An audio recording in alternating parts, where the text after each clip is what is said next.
This is the creative hobby that is supposed to take hours, but if you're like me, you don't have hours. What if I told you that animation didn't have to take hours? It didn't have to be a choice between your responsibilities and your creativity. You can do both with one mindset shift and a few simple changes to how you approach your time. I'm Sarmalka. I've got 2 tiny kids, a job, and a house that is never clean.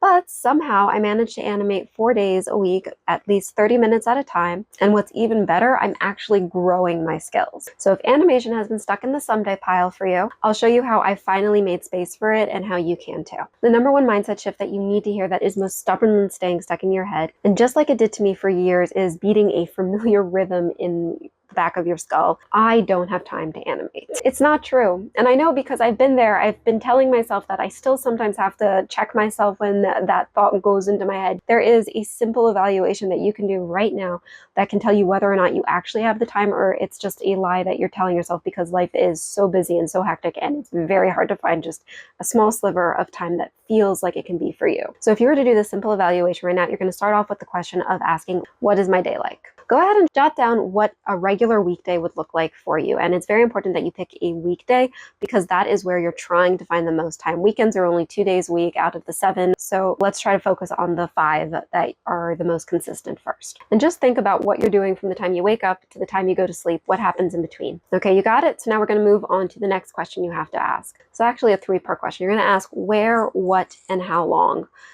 you spend on mindless downtime. You're trying to find at least 30 minutes to 2 hours where you're mindlessly spending on something. And if you find that you don't have time, that you're just mindlessly spending for 30 minutes to 2 hours, if you can go back into your day and see where either a task can be combined or where something can get moved over because you don't have to do it every day. Examples of all of this would be maybe you notice that you take an hour lunch break and you spend 45 minutes of that mindlessly scrolling social media. Or maybe you see there's an afternoon block of time that you usually use to clean the house before the kids get home, but you don't need to really do that every day. At this point, it's just routine. For me personally, I would mindlessly scroll on social media for about an hour and a half after my kids went to sleep. And this is me being fully transparent because I did this. I realized instead of spending that hour and a half on just mindlessly scrolling, I figured I could put it towards working on my animation projects. But before you pencil in, or let's be more realistic, you're going to go into your Google Calendar and block off the time that you think you just found.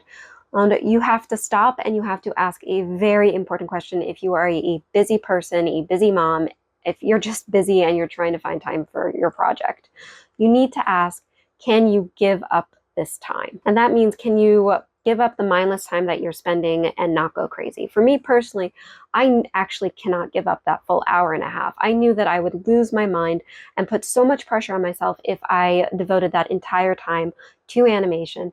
And I would be driven crazy because I would have jumped from putting my kids down to bed to right into trying to do a project. So actually, I only give myself an hour of that time. And then I can have 30 minutes of guilt-free scrolling on social media, or I can put it towards animation if it's been a very calm day. And those are very rare. If you have kids, you might know what I'm talking about. Which reminds me, if you're liking this video, can you just quickly press the like button so I know that to give you more content like this in the future? But back to it. If you answered yes to the last question where you know that you won't go crazy because you found enough time in that mindless downtime, then congratulations, you're already up to this step. If you haven't, then you might want to go back and do question number 2. What, where, and how long do you spend downtime on, or is there some task that you can combine with? Otherwise, you're up to this last step. You have to ask yourself, how much of that downtime can you give up? If you found 2 hours and you're okay giving up all those 2 hours and spending it on your projects because animation is so much fun, why wouldn't you want to spend the time on it? And you actually feel like you can do it in this 2 hours, congratulations, you just found 2 hours. But if you only found 1 hour and you know you can't give it all up, can you give up 30 minutes, or do you have to go back to question number 2 and see where else you might have mindless time that you can spend? And it's okay if that's the case, because there's no point in setting aside time for animation if it's going to feel pressured, stressful, or that you're doing this out of obligation, because this is meant to be your creative project. It's meant to be your creative freedom. You're not supposed to be feeling stressed about doing this. That's the entire point of finding the time and making time for animation, is that it doesn't put that stress on you. This all has to work with your schedule and what's happening in your life. And I am telling this to myself just from a few months ago because I was going through all of this stress and pressure and putting it on myself until I finally figured this out. Now I can hear you asking a question, and comment below if I read your mind. So what if I found 30 minutes in my day? Making animations take longer than 30 minutes. I can't do it in that little time, can I? If you're like me, you probably can't do it in 30 minutes unless you make the changes that I've come to realize were the best so that I could actually keep growing my animation skills and keep making projects. And the good thing is that these simple changes, which are more just like little pokes in your head, being like, oh, remember this is an option kind of thing, they all stack and they all like almost flow into one another. So if you just do one, and it ends up helping with everything. But what are these changes that I made that you should consider making if you're trying to do your projects in such little time? The first one you have to know about is just downsizing your projects. Just realizing that you can't do a whole huge project. And I know this probably goes against everything that you're thinking of, because I know that I told myself it has to be complicated, it has to be perfect, it has to be absolutely the best thing I can possibly make.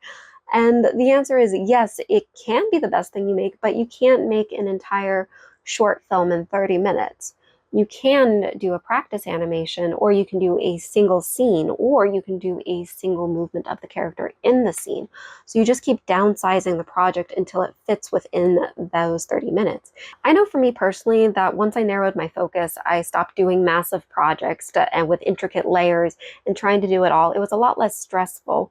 Because I was only focusing on one thing, and I was purposely picking projects that would help grow my animation skills, because I'm an After Effects animator, but I knew that I wanted to get back into traditional animation, which is my personal projects. So once you start downsizing your projects, it makes this next part so much easier, and that is keeping the excitement going. It's hard to start animating, but it's even harder once you start and then you have to stop, or you keep trying to figure out how to get to where you want to go, but everything that you're trying to do is so massive and you want to accomplish so much in the time that you don't have, that it's discouraging to even try to attempt animating with little time or with no time.